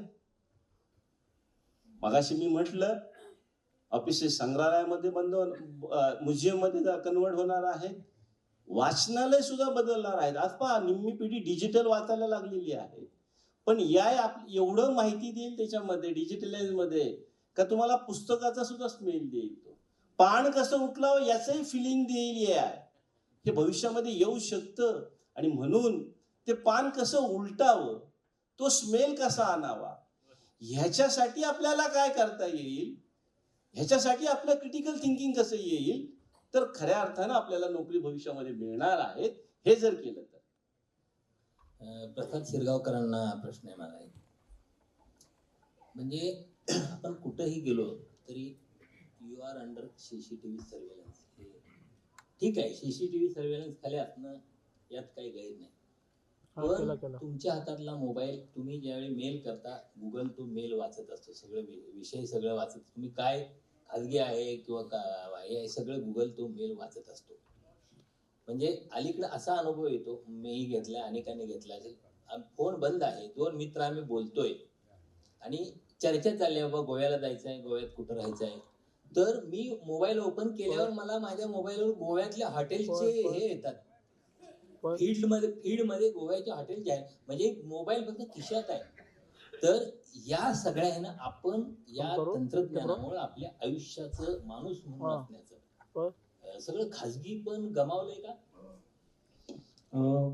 हा आणि गमावलं असेल तर मग त्यातनं आपल्याला पुढे जाण्याचे मार्ग कुठले, खाजगी पण जपण्याचे मार्ग कुठले? हा अगदीच सगळ्यांनाच येणारा अनुभव आहे की आपण काही एखादी गोष्ट सर्च केली, बोललो नुसतं तरी आता फक्त आपल्या मनात विचार आला लगेच जाहिरात दिसायला लागली, एवढंच फक्त अजून एवढं घडत नाहीये. पण म्हणजे आपलं ऍक्च्युली आपण आपल्या स्वतःच्या हाताने आपल्या प्रायव्हसीचं श्राद्ध घातलेलं आहे, हे घडलेलं आहे. म्हणजे ह्याच्यात काही कुठल्याही प्रकारे लपवाछपवी नाही. आपण जेव्हा मोबाईल घेतो तेव्हा आपण त्याच्यावरती पहिला अकाउंट सेट करतानाच आपलं नाव, गाव, पत्ता, ईमेल हे सगळं दिलेलं असतं. लोकेशन त्याच्यामध्ये ट्रॅक होत असतं, आपला आवाज त्याच्यामध्ये ट्रॅक होत असतो, आपला व्हिडिओ त्याच्यामध्ये ट्रॅक होत असतो. मोबाईल नंबर असल्याशिवाय आपल्या देशामध्ये जगता येत नाही, कारण बँक अकाउंट उघडता येत नाही. मोबाईल नंबर नसेल तर बँक अकाउंट उघडता येत नाही, मोबाईल नंबर नसेल तर आधार कार्ड काढता येत नाही, पॅन कार्ड काढता येत नाही, काहीही करता येत नाही. त्यामुळे आपण जिवंत असल्याची, अस्तित्वात असल्याची खूण म्हणजे मोबाईल नंबर आहे आपला.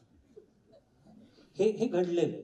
सो मोबाईल नंबर हा आपला अस्तित्व आहे, हे जोडलं गेलेलं आहे. आणि जे स्मार्टफोन आपल्याकडे आहेत, विशेषतः अँड्रॉइडचे फोन जे आहेत, ते ज्या पद्धतीने ती सिस्टीम, इकोसिस्टीम तयार झाली अँड्रॉइडची, जी ओपन सोर्स मधून झाली मुळात, जी ऍपलची इकोसिस्टीम होती ती एका कंपनीने स्वतः तयार केलेली होती आणि त्यामुळे त्यांनी त्याच्यावरती सिक्युरिटीवरती खूप लक्ष दिलं होतं. पण अँड्रॉइडची ही सिस्टीम ही ओपन सोर्स होती सुरुवातीला, त्यात त्यांनी सर्व कंपन्यांना त्यांना हव्या त्या पद्धतीची ऍप्स देता यावीत अशी ती ओपन ठेवली होती. त्यामुळे त्याच्यामध्ये सिक्युरिटीचे प्रकारच एकूणात कमी आहे आणि आज दुर्दैवाने सगळ्यात जास्त वापर अँड्रॉइड फोनचा होतो. त्यामुळे त्याचं घेणारं ऍप आपण तिथे इन्स्टॉल करताना अनेक प्रकारच्या त्यांना परमिशन्स देतो, आपण बघतही नाही काय आहे ते. जसं आपण कुठल्याही वेबसाईटवरती करताना ते आय ॲग्री काही न वाचता जी टिकमार्क करतो तसंच असतं आणि त्याच्यात त्यांनी लिहून घेतलेलं असतं की तुमची जमीन आम्ही लिहून घेऊ, आपण आय ॲग्री. सगळ्याला आपण आय ॲग्री करत असतो. तेच फोनचं आहे, त्यामुळे ते आपल्याला ट्रॅक करतात. आपण स्वतःहून आपल्या हाताने हे देऊन टाकलेलं आहे. आता याचा धोका काय आहे तर आपलं संपूर्ण बिहेवियर, आपलं संपूर्ण वर्तन, आपला संपूर्ण वावर, आपला सर्व प्रवास, आपलं सर्व काही, सर्व आयुष्य हे रेकॉर्ड होतंय, ट्रॅक केलं जातंय, एक हा डेटा म्हणून जातं. म्हणजे गुगल आपले ईमेल वाचतो. म्हणजे कसं माणसाचं मेल्यानंतर काय होतं माहित नाही, पण एक चित्रगुप्ताची डायरी वर असायची म्हणतात, तर आपण जिवंतपणे चित्रगुप्ताची डायरी आपल्या हातात. ही जिवंतपणे चित्रगुप्ताची डायरी आहे. फक्त इथे आता म्हणजे आपल्या ईमेल, म्हणजे आपले मेसेज व्हॉट्सअप वाचतं का, आपलं ईमेल गुगल वाचतं का, तर इथे असं कुठे मागे एक माणूस बसलाय आणि तो वाचतोय असं काही नाहीये. हे सगळं डेटा आहे. आपण सगळेजण डेटा आहोत. आपण सगळे त्या मॅट्रिक्स सिनेमामधल्या सर्व आपण एक डेटा पॉइंट्स होत प्रत्येक जण, आणि त्या प्रत्येकाच्या आयुष्यातला अगणित प्रकारचा डेटा हा वेगवेगळ्या ठिकाणी जमा होतोय आणि तो मॉनिटर केला जातोय. धोका असा की त्याच्यावरून पुढे आपलं वर्तन, आपलं बिहेवियर कंट्रोल किंवा त्याला दिशा देणारे असे अल्गोरिदम लिहिले जातात. हा प्रॉब्लेम. व्यक्तिगत पातळीवरती मी कुठे राहतो, माझं नाव काय, हे कोणाला कळल्याने काही फार फरक पडत नाही, कारण आपल्या एकूणातच आपल्या समाजामध्ये प्रायव्हसीला फारसं महत्व नसतं. एखाद्या सोसायटीमध्ये कुठल्या मावशींच्या घरी कोणाचं काही भांडण झालं हे कामवाल्या मावशी 15 ठिकाणी जाऊन सांगतात. सो प्रायव्हसी वगैरे आपल्या देशात काही नसतं. पण डेटाची जी प्रायव्हसी आहे त्याचा प्रॉब्लेम असा आहे की त्याच्यामुळे त्या अल्गोरिदम लिहिले जातात त्याच्यावरती, आणि त्या अल्गोरिदम वरून त्याचा परिणाम म्हणून आपण असंख्य प्रकारचं आपलं बिहेवियर हे त्यांनी कंट्रोल केलं जातं. आपण काय विकत घ्यावं, आपण कसं विकत घ्यावं, आपण काय बघावं, आपण काय बघितल्यानंतर बघितलेलं आपल्याला आवडतं हे आपलं आपण शिकून त्या प्रकारचा कंटेंट, त्या प्रकारचे व्हिडिओ आपल्याला दाखवत राहणं, असं अत्यंत वेगळ्या प्रकारे आपलं आयुष्य हे कंट्रोल केलं जातं. सर, मला याला जोडूनच असं विचारायला आवडेल की एक रसिक म्हणून आपली अभिरुची कशी बदलतीये एआय मुळे? हाही खूप महत्वाचा एआयच्या बाबतीतला प्रश्न आहे की आता एआय हे टूल्स वापरून सध्या इंग्रजीमध्ये खूप चांगलं होतं, हे मराठीत आता व्हायला लागलंय अजून, पण तशी टूल्स नाहीयेत. संपूर्ण कथा, संपूर्ण कादंबरी एआय वरून जनरेट होऊ शकते. कविता इंग्रजीत बऱ्या होतात, मराठीत अर्थात मराठी माणसंही कविता बऱ्या लिहित नाहीत, पण AI तर फारच वाईट कविता लिहिते. तर हे म्हणजे ज्याला आपण प्रतिभाशाली नवनिर्मिती आहे, त्याच्यावरती AIचा काय परिणाम होतो आहे, हा जर का विचार केला तर आता मी कथा एखादी प्रॉम्प्ट दिला आणि कथा लिहिली किंवा कादंबऱ्यांचा असेल तर त्याच्यात चांगलं भाग असा आहे की एखादा माणूस जर का रिसर्च करत असेल तर AI हे अत्यंत सुंदर टूल आहे. मला माझी वेगवेगळी पात्र, त्यांची कॅरेक्टर आर्चेस, ती कथेचे वेगवेगळे प्लॉट पॉइंट, त्याच्यावरती प्रचंड ब्रेनस्टॉर्मिंग मी AI कडून करून घेऊ शकतो आणि मग कथा लिहू शकतो. ऍक्च्युअल टायपिंगचं काम AI ला मी करायला सांगू शकतो, कारण टाईप नाही, पण विचार माझे टाईप तो करतो. हे होऊ शकतं. कवितांच्या बाबतीत असं होतंय की AI नाही करू शकत कविता चांगल्या, पण तरी त्या चांगल्या वाटतात आपल्याला. आणि याचं कारण असं आहे की आपल्याला सोशल मीडियावरती प्रचंड मोठ्या प्रमाणावरती कविता वाचायची सवय झाली आहे.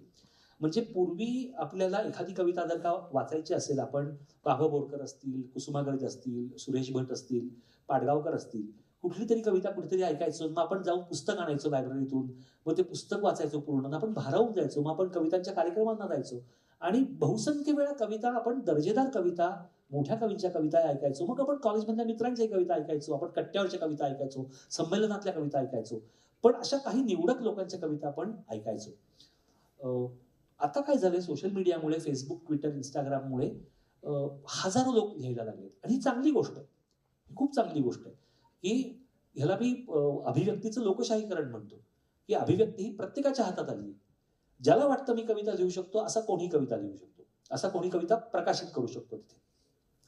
मग मला हजारो कविता समोर दिसायला लागतात. मग मी पूर्वी ज्या निवडक 10 कविता जाऊन वाचायचो, ज्या दर्जेदारच असण्याची खात्री होती कारण त्या निवडक होत्या, त्याच्याऐवजी मला आता 1000 अभिव्यक्ती दिसायला लागतात.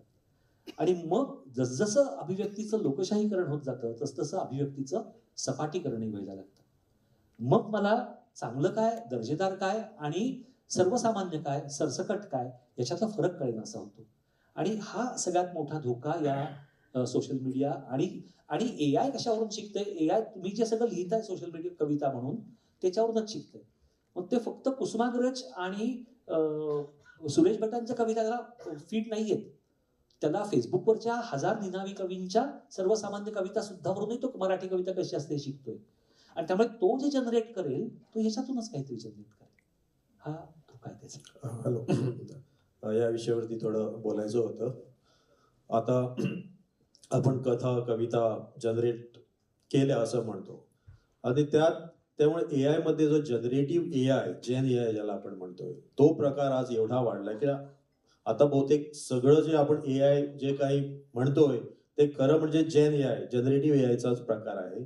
आणि त्याच्यामागे LLM, लार्ज लँग्वेज मॉडेल, ही शक्ती आहे. आता हे LLM म्हणजे काय, की जसं प्रसादने सांगितलंय की तुम्ही एक रसिक म्हणून जर हजारो पुस्तकं वाचली असतील तर मग तुम्हाला प्रेडिक्ट करता येणार की कुसुमाग्रजांची स्टाईल कशी असते किंवा बाकी बाबांची स्टाईल कशी असणार किंवा कुठलं नाटक कसं असणार, आणि आपण मग त्याप्रमाणे लिहू शकतो कदाचित.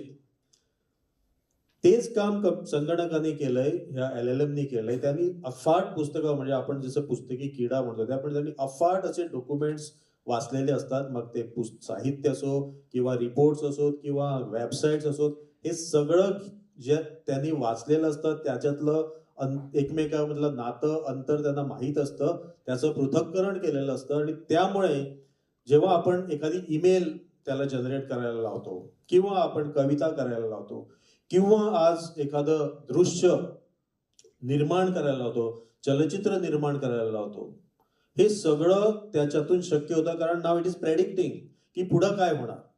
तुम्ही जर एक काहीतरी सुरुवात केली की त्याच्या पुढचं प्रॉम्प्ट्स जसे तुम्ही देतात त्याप्रमाणे तो तुम्हाला ते जनरेट करून देईल. आणि ही बेसिक जी टेक्नॉलॉजी आहे ती आता वेगवेगळ्या प्रकारे साहित्यात पण आता शिरायला लागली. आणि मग इट इज व्हेरी डिफिकल्ट की हे जे क्रिएटिव्ह रायटिंग मध्ये पण आज ती घुसते आणि कदाचित चांगलं पण होऊ शकेल. पण अनेक पेंटिंग्स, अनेक मूवीज आज जनरेट व्हायला लागलाय. आणि जस्ट टेक्नॉलॉजी नाही, technology to speech, speech to technology, translation, हे सगळे प्रकार आज त्याच्यातून होऊ शकतात. आणि जे आपण पूर्वी कधीतरी साहित्याचाच विचार करायचो त्याच्या क्षेत्रात होतो, आता ते सगळीकडं पसरलेलं आहे. आणि त्यामुळे डॉली आणि हे सगळे जे सॉफ्टवेअर आहेत ती आज मला वाटतं युवा वर्गामध्ये पण खूप पॉप्युलर आहेत. पण त्याच्यात परत जेव्हा आपण सायबर सुरक्षा म्हणून जेव्हा बोलतो तेव्हा डीप फेक सारखी जी टेक्नॉलॉजी आहे ज्यातून आपण फेक व्हिडिओ तयार करू शकतो, तो पण त्याचाच प्रकार आहे. सो त्यामुळे हे सगळं आज जरी अवेलेबल असलं तरी त्याचा वापर कसा करावा आणि त्याचा प्रभाव आपणावर कसा घ्यावा हे आपणावरती अवलंबून आहे. एआय हे दोन प्रकारे याच्यामध्ये आहेत. एक सुपरवाइज एआय आणि अनसुपरवाइज एआय हे दोन प्रकार आहेत. त्याला नुसतं छू मंतर म्हटलं का तो सुसाट पळतो आणि त्याला करोडो किंवा लाखो तुम्हाला रिझल्ट देत राहतो. परंतु सुपरवाइज केलं का साहित्यामधली रुची, आपल्याला आवश्यक असणाऱ्या गोष्टी तो द्यायला सुरुवात करतो. तिथं पण दोन पार्ट आहे. चाचका सर, तुम्हालाच प्रश्न आहे. काल महेश मांजरेकर असं म्हणले की बाबा येत्या 4 वर्षात एआय मुळे सगळी चित्रपटसृष्टी संपून जाणार आहे. तर ठीक आहे, म्हणजे त्या संदर्भात तुम्ही आणि वाघसानी दोघांनी सांगावं. पण शिक्षण क्षेत्रात वर काय परिणाम होऊ शकतात या एआयचे नजीकच्या काळात सगळ्या तंत्रज्ञानाचे? सर, शिक्षण बरे आणि वाईट दोन्ही. शिक्षण क्षेत्रामध्ये आपण पहिले चांगलेच परिणामावरती चर्चा करू. एआय जर आणायचं असेल, एआय जर शिकलं नाही तर ह्या नोकऱ्या ज्या आहेत, मी म्हटलं जॉब रोल बदलणार आहेत. सगळे कुठले कुठले बदलणार आहेत? तर दुकानं, ही जी कपड्याची दुकानं, आपण एक एक्झाम्पल घेतलं का, उदाहरण घेतलं का, मला घरामध्ये बसून माझ्या साईजचा शर्ट किती लागतो, त्याचा रंग कुठला आहे, हे ॲग्युमेंटल रियालिटीने आपल्याला सांगता येणार आहे. दुकानात जायची गरज लागणार नाही. याच्यामध्ये दोन गोष्टी होणार आहेत. एक, दुकानात न गेल्यामुळे ते मधले दुकानदार जे काही असतील ते थांबणार आहेत. आपण घरी बसल्या हे सिलेक्ट करणार आहे सगळ्या गोष्टी. मग आपल्या विद्यार्थ्यांना कुठलं स्किल द्यायचे भविष्यामध्ये? विद्यार्थ्यांना व्हर्च्युअल ॲग्युमेंटरी शिकवायची का आपल्याला? त्या पद्धतीने आम्हाला शिक्षण व्यवस्थेमध्ये आता बदल केले पाहिजे. आता मी फक्त माझा कॉमर्स किंवा कला शाखा किंवा विज्ञान शाखा हे शिकवत बसलं तर ह्याच्यातनं पुढे निष्पन्न काही होणार नाही. तर माझी शिक्षण पद्धती मला जर बदलायची असेल तर मला हे आमूलाग्र बदल शिक्षण पद्धतीमध्ये आणले पाहिजेत. आणि ते आणण्यासाठी विद्यार्थ्यांना विज्ञान आणि तंत्रज्ञान ह्याची सांगड घातली पाहिजे. कला ह्याची सांगड घातली पाहिजे. जर कलेची सांगड नाही घातली तर मांजरेकर म्हटले तसं भविष्यामध्ये होईल, कारण हे डिजिटलाइज सगळं जात आहे. याचप्रमाणे कॉमर्सचा जो आहे हे सगळं बँकिंग सगळं डिजिटलायझेशन चाललेलं आहे. ह्याची जर सांगड घातली नाही तर फार मोठे दुष्परिणाम आपल्याला भोगायला लागतील निश्चित. म्हणून मला सांगण्याचं तात्पर्य एवढंच का एका माणसाला भविष्यामध्ये 6 प्रकारच्या वेगवेगळ्या नोकऱ्या करायला लागणार आहेत. जो आज एक माणूस एका नोकरीमध्ये रिटायर व्हायचा, कारण सेवा क्षेत्र बदललेली आहे. त्याला नवीन तंत्रज्ञान शिकलं पाहिजे. आणि तंत्रज्ञान शिकत असताना त्यांनी आता विद्यार्थी दशेपासून काय बदल हे सगळे एआयने घाऊ घातलेले आहेत, काय काय बंद चेंजेस होणार आहेत, याचा अभ्यासही केला पाहिजे. आणि म्हणून ह्या बेसिक गोष्टी समजून घेतलं पाहिजे. ह्या तंत्रज्ञानामुळे, एआयमुळे दुष्परिणाम काय व्हायला लागले? थोडंसं आपण एकमेकापासून दूर जायला लागलो, संभाषण कमी झालंय. घरात जर एक कुटुंब असेल तर 5 मोबाईलवरती कमीत कमी 2 तास कोणी बोलत नाही, 1 तास बोलत नाही. हा एक दुष्परिणामच आहे. आपल्याला जर टेक्नॉलॉजी मिळाली नाही, मोबाईल हातामध्ये मिळाला नाही किंवा एआयनी काही दिलं नाही आपल्याला, तर बेचैनी वाढती. हे दुष्परिणाम त्याच्यामध्ये व्हायला, स्वास्थ्य बिघडायला लागेल. हा दुष्परिणामच आहे त्याच्यामध्ये. मग ह्या सगळ्या गोष्टी जर आपल्याला व्यवस्थित जर आणायच्या असतील तर एआयची तोंड ओळख करून घेतलीच पाहिजे. एआयचं ऍप्लिकेशन तुम्ही नका त्याच्यामधलं टेक्नॉलॉजी पाठीमागचं मशीन लर्निंग काय आहे, बिग डाटा काय आहे, डाटा सायन्स काय आहेत, सुपरवायझर लर्निंग काय आहेत, ॲग्युमेंटल, हे तुम्ही शिकू नका. पण त्याची ऍप्लिकेशन शिका आणि ती कुठं वापरायची, कुठल्या सेवेत वापरायची ह्याचं तंत्रज्ञान शिका. तुम्हाला जॉब भरपूर आहेत, नोकऱ्या भरपूर आहेत. सरांनी हे सगळं सांगितलं. आता ह्याच क्षेत्रातला शैक्षणिक क्षेत्रातला माणूस म्हणून आणि प्लॅनिंगमध्ये माझा अनेक वेळा सहभाग आहे, म्हणजे गोवा विद्यापीठ किंवा इतर शैक्षणिक संस्था, त्याचबरोबर शालेय शिक्षणात मी एक स्कूल पण चालवतो माझ्या गावातलं. आणि संगणक शास्त्रातला म्हणजे कम्प्युटर सायन्स किंवा IT क्षेत्रातलं जे शैक्षणिक कार्यक्रम आहेत त्यात ह्या काही वर्षामध्ये आमूलाग्र बदल झालेला आहे. आता जो कोर्स आम्ही कितीतरी वर्ष म्हणजे I was the first batch student of MCA Goa विद्यापीठातली, तो कोर्स आजही पॉप्युलर आहे. त्याची प्लेसमेंट चांगली असतात. अनेक कंपन्या आमच्याशी जोडल्या गेलेल्या आहेत आणि त्या वर्षानुवर्ष येतात, आमच्या स्टुडंटना पिकअप करतात, सिलेक्ट करतात कॅम्पसमध्ये, मग ते पुढच्या वर्षी जॉईन होतात. आता जो बदल आम्ही बघितलाय की आताच्या वेळेला जी प्रक्रिया आता जी सुरू असते, अनेक वेळा ते प्री स्क्रीनिंग करतात, त्यांना असाइनमेंट देतात आणि त्यात सगळ्यामध्ये AI आणि डेटा सायन्सचा आज प्रामुख्यानं समावेश असतो. त्यामुळे त्या प्रोग्राममध्ये आम्ही हे शिकवतोच. पण त्याचबरोबर काळाची गरज ओळखून आम्ही म्हणजे जगभरात एवढे अनेक आज प्रोग्राम डेटा सायन्स AI ह्याच्यात सुरू झालेत. गोवा विद्यापीठामध्ये पण आम्ही सुरू केलेत. आमची पहिली बॅच गेल्या वर्षी पास झाली आणि डेटा सायन्स मध्ये MSc आमच्याकडे आहे, AI मध्ये MSc आहे, इंटिग्रेटेड डेटा सायन्स हा 12वी नंतरचा कोर्स आमच्याकडे आहे आणि अनेक मुलं पण येतात म्हणून त्यांच्या माहितीसाठी म्हणून मी हे सांगतोय. आणि ह्या क्षेत्रातली ही तज्ज्ञ मंडळी आम्ही तयार करत आहोत आणि त्याच्यात हे सगळं येणं अविभाज्यच आहे. पण त्याच्या व्यतिरिक्त जेव्हा आपण जसं सरांनी म्हटलं की कॉमर्स, इकॉनॉमिक्स किंवा साहित्य ह्याच्यात पण आज AI ची गरज आहे का? आपणाकडे असं असतं शिक्षण क्षेत्रात की कसल्याही गोष्टीचं एक काहीतरी बोलबाला झाला की तो एलिमेंटरी पासून पदव्युत्तर सगळीकडे तेच. म्हणजे जसं पूर्वी सायबर सिक्युरिटीचा हा पेपर प्रत्येक ठिकाणी तो चालत होता, मग आणखी कसली तरी टेक्नॉलॉजी आहे, मग समजा नेटवर्किंग आलं, आणखी काहीतरी आलं, असं काहीतरी प्रत्येक वेळेला आपलं चालत असतं. आज परवलीचा शब्द AI झालेला आहे. म्हणून AI हे पदव्युत्तर मध्ये, पदवी शिक्षणामध्ये, 12वी मध्ये किंवा स्कूलमध्ये पण असतं. आता त्यात काय काय आपण शिकवायचं आणि ते वेगळं शिकवायचं का हा पण प्रश्न असतो. अनेक वेळेला आपण हा सब्जेक्ट वेगळा आहे, तू ते मॅथ्स मध्ये हे आणू नको असं सांगतो, पण मॅथमॅटिक्स मध्ये याचा वापर कसा करायचा, इकॉनॉमिक्स मध्ये कसा करायचा, साहित्यामध्ये कसा करायचा, हे शिक्षण मला वाटतं हळूहळू आपण द्यायला सुरुवात केली पाहिजे. पण ते एका रात्रीत शक्य होत नाही, तेवढं मनुष्यबळ आपल्याकडे नाही आणि त्यामुळे गैरवापर जास्त होताना दिसतोय, शॉर्टकट्स जास्त आहेत. त्यामुळे पॉलिसी आता NEP मध्ये ही पॉलिसीमध्ये त्यांनी सुरुवातीपासून टेक्नॉलॉजीचं अंगीकरण केलंय, मी ती मुळापासून वाचली, आम्ही त्याचं इम्प्लिमेंटेशन केलंय, त्याच्यापासून नवीन प्रोग्राम तयार केलेत, मल्टीडिसिप्लिनरी, होलिस्टिक, हे सगळं आपण करतोय. पण खरंच हे सगळं आपण चांगल्या प्रकारे ते मुलापर्यंत पोहोचतो का?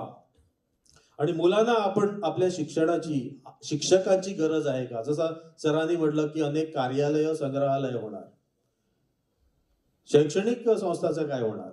किती मुलं मग विद्यापीठात येणार, किती मुलं कॉलेजमध्ये जाणार? उद्या जर त्यांना कळलं की हे सगळं आपण इथं शिकू शकतो, बसून आपण कुठली तरी ऑनलाईन डिग्री घेऊ शकतो. खरं म्हणजे आता अनेक विद्यापीठं इन्क्लुडिंग गोवा विद्यापीठ पुढच्या वर्षीपासून ऑनलाईन डिग्री पण देऊ लागणार आहे. मग तो पण ऑप्शन मुलांना उपलब्ध होणार आहे.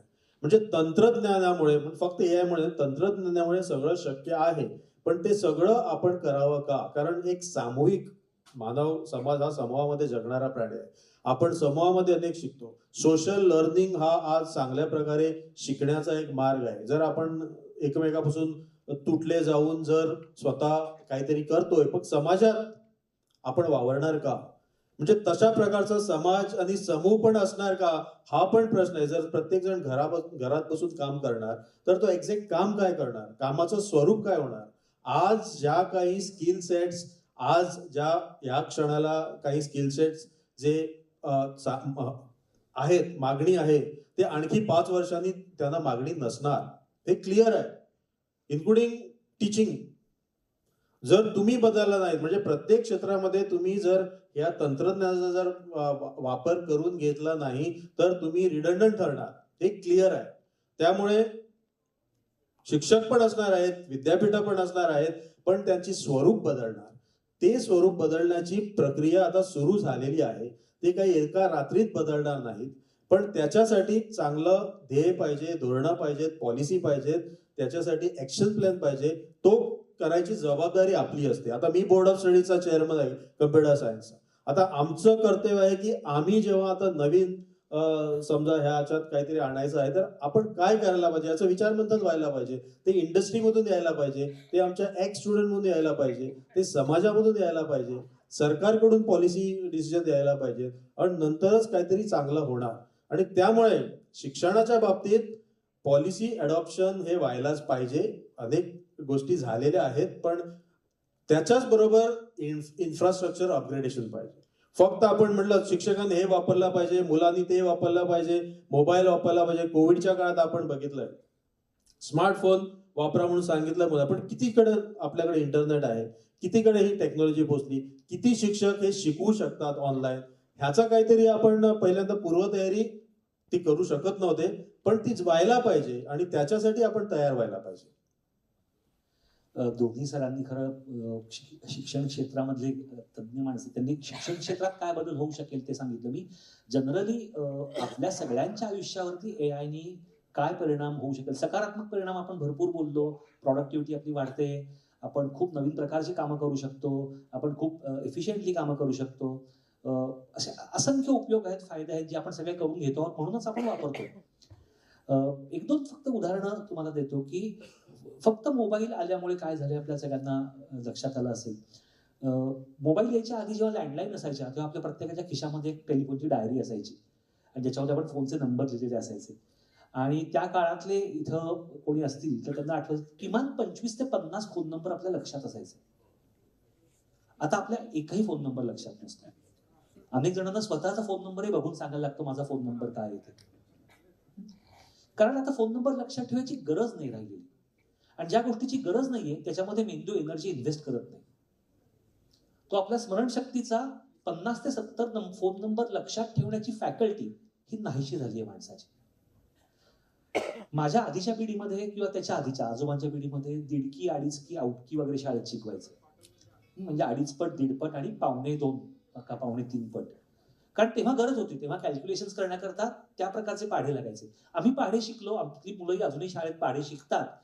आम्ही पाढे शिकायचो तर त्यामुळे आम्हाला तेव्हा लागायचे, कॅल्क्युलेटर नव्हते त्यामुळे 17 सक्कम किती हे लागायचं तेव्हा करायला, तोंडी हिशोब करता यायचे आम्हाला.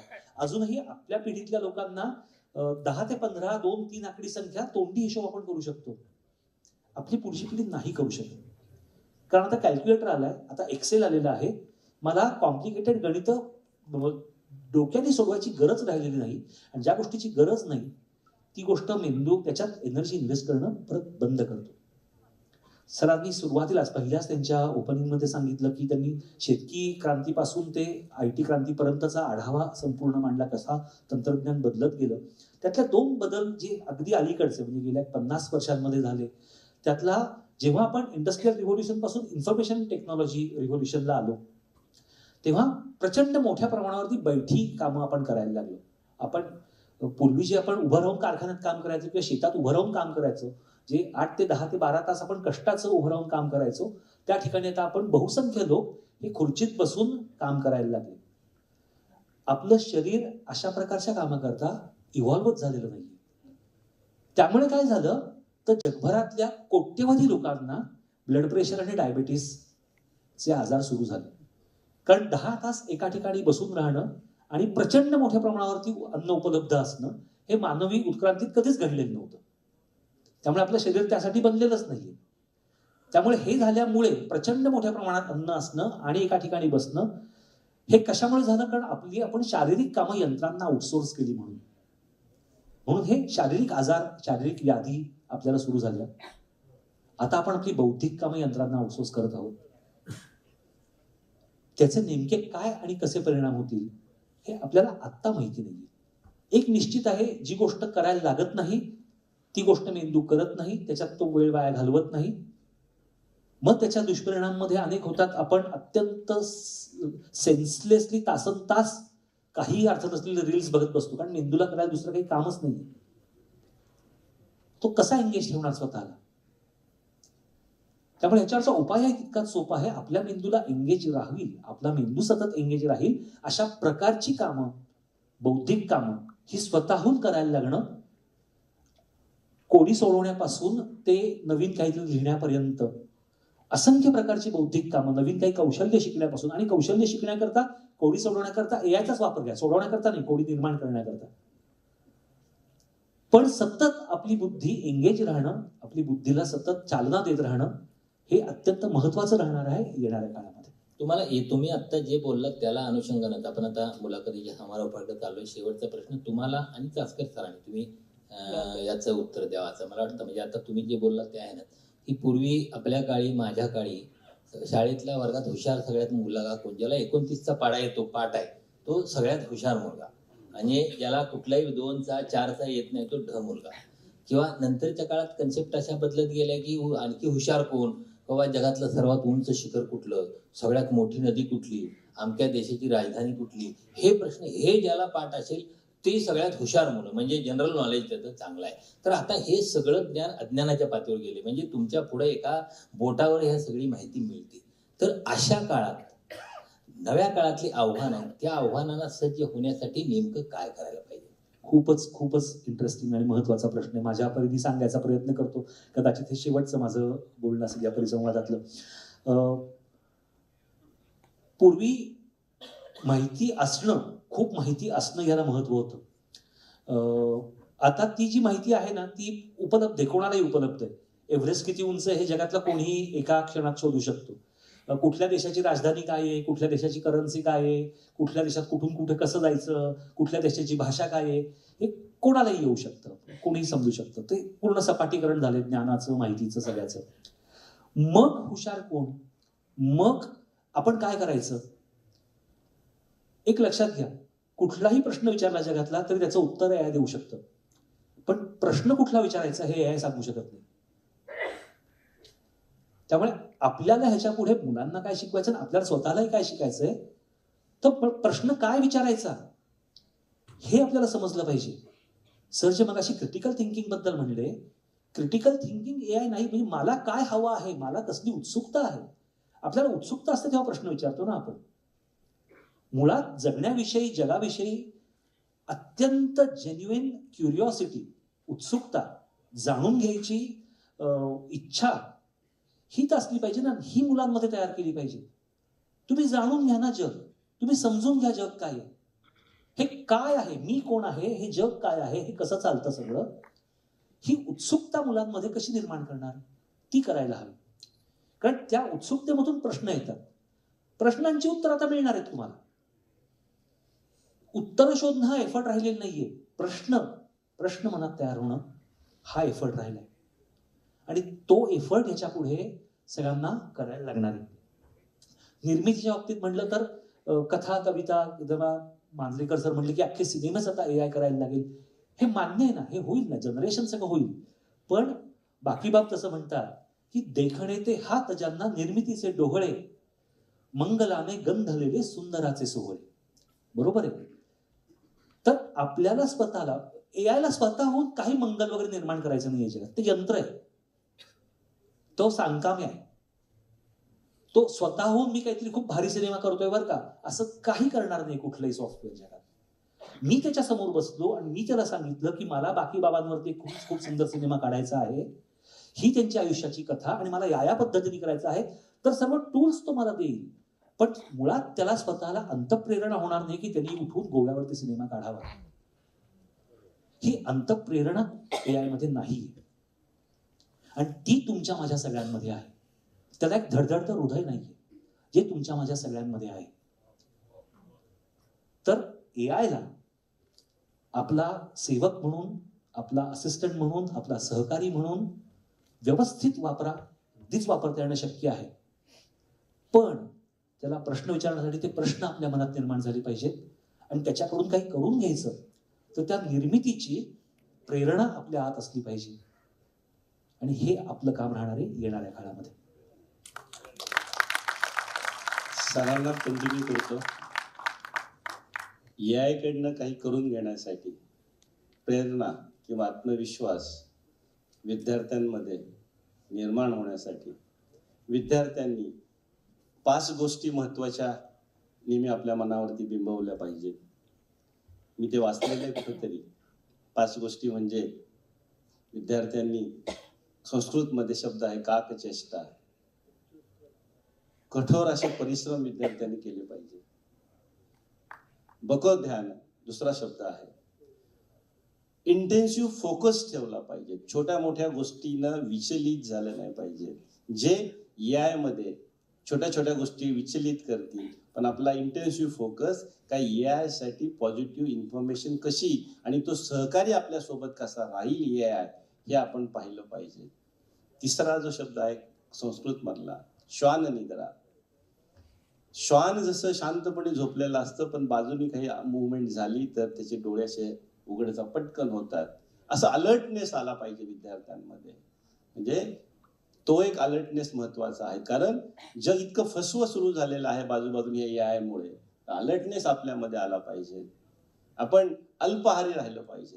ह्या सायबर मधनं किंवा AI मधनं किंवा तंत्रज्ञानामधनं जे काही मेंदूमध्ये जातंय ते सगळं जे काही गार्बेज आहे, सगळं जाणारं गार्बेज आपल्याला उपयोगी कुठलं गार्बेज आहे, चांगलं कुठलं ते आहे, ते आपल्या हृदयापर्यंत किंवा ते परिवर्तित होण्यासाठी तो गुण आपल्यामध्ये असला पाहिजे.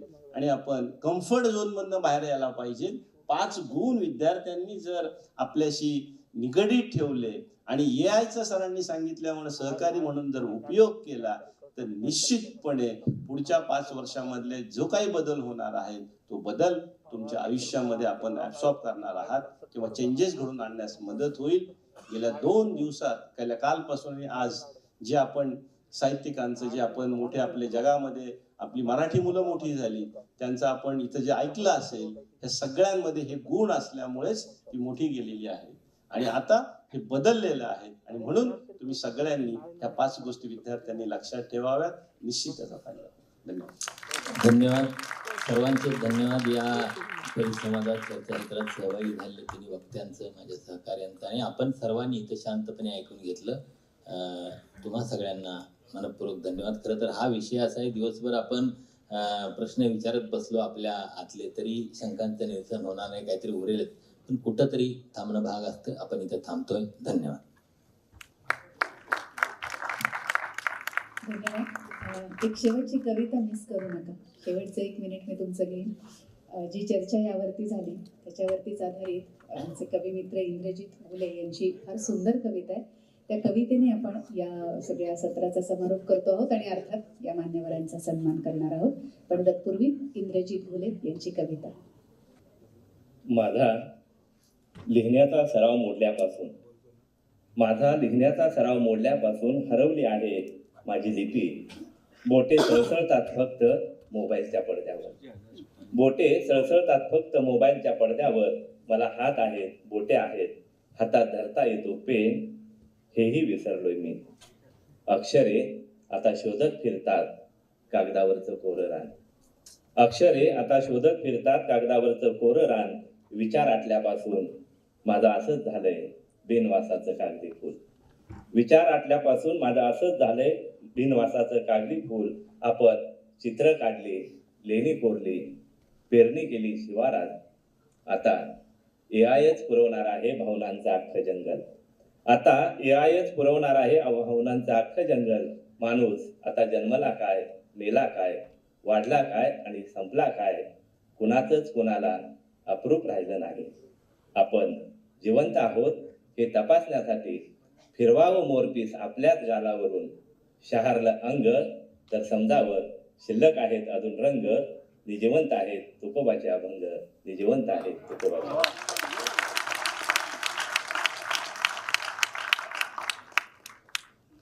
प्रसाद सरांनी जो समारोप केला त्याची आठवण आली. ही कविता ऐकताना खूप समांतर जाणारे होते दोन्ही विचार. या 3ही मान्यवरांचा आपण सन्मान करूया. यासाठी मी श्री सागर जावडेकर सर तुम्हाला आणि डॉक्टर गौतम देसाई सर तुम्हाला व्यासपीठावरती निमंत्रित करते. आपली जी समिती आहे गोव्यातल्या विविध संस्थांना घेऊन तयार झालेली, त्याचे खजिनदार डॉक्टर गौतम देसाई आणि पत्रकार सागर जावडेकर या दोघांनाही मी विनंती करते.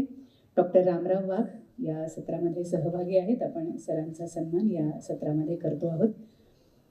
ही सगळी या मंडळींसमोरचं आव्हान आपल्यापेक्षा मोठं होतं, कारण खूप क्लिष्ट विषय असतात आणि ते सोपे करून सांगणं तुम्हाला मला जमतील असेल हे आव्हान या तीनही मान्यवरांनी फार सुंदर पद्धतीने तोलून धरलं.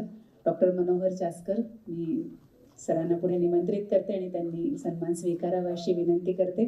विद्यार्थ्यांनी काय करावं याचं फार सुंदर मार्गदर्शन मनोहर चास्कर सरांनी आपल्याला केलं. दोनही संयोजन समितीच्या वतीने मी सरांचे मनापासून आभार मानते. तिसरे मान्यवर सहभागी श्री प्रसाद शिरगावकर, आपण कृपया पुढे या. शिक्षण क्षेत्र आणि बाकी सगळ्या क्षेत्रांबरोबरच तुमच्या माझ्या जगण्याला या तंत्रज्ञानाचा प्रभाव कसा आहे आणि आपण त्याच्यावरती मात कसं करू शकतो याचं फार सुंदर विश्लेषण प्रसाद शिरगावकर यांच्या सगळ्या मांडणीमधनं होतं. त्यांचेही मनापासून आभार.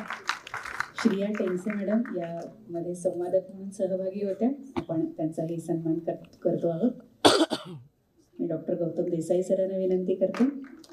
संवादक श्रिया टेंगसे. विजय चोरमारे सरांचा काही मिनिटापूर्वीच आपण सन्मान केला होता आणि आणखीन 2 वेळेला आपल्याला सरांबरोबर पुढच्या 2 दिवसामध्ये सहभागी व्हायचे. सर आहेत आपल्यासोबत. या सर्व मान्यवरांचे मी अतिशय मनापासून आभार मानते या सत्रामध्ये सहभागी झाल्याबद्दल.